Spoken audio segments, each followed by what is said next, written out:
இன்னத்துக்கு அஜித் மாமாண்ட படம் வராது. ஏனென்றால் அவர் தான் தமிழ்நாட்டின் முதலமைச்சர். தமிழ்நாட்டில் ஒவ்வொரு கிழமைக்கு ஒரு வதந்திகள் பரவுவது வளமை. இப்போ ஒரு புது வதந்தி வந்து கொண்டிருக்கிறது. கேரளாவில் இருந்து ஒரு வதந்தி வந்திருக்குது. அடுத்த முதலமைச்சர் தல அஜித்குமார் தான். இந்த வதந்தி எவ்வளோத்துக்கு உண்மையானு தெரியாது.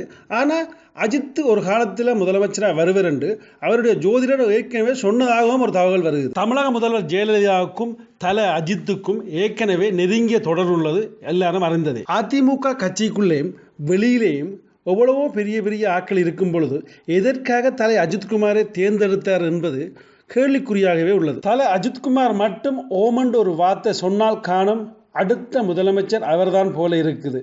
ஏனென்றால் அப்படித்தான் வதந்திகளும் பரவிக்கொண்டே இருக்கின்றன. வதந்திகள் எவ்வளவுதான் பரவினாலும் தலை என்ன நினைக்குது என்று தெரியல.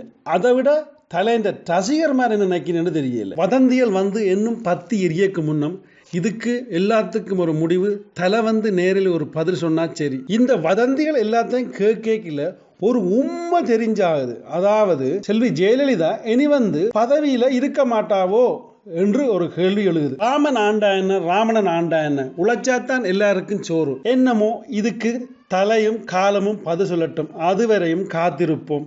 மீண்டும் இன்னும் ஒரு புதிய வீடியோவில் சந்திப்போம். நன்றி, வணக்கம்.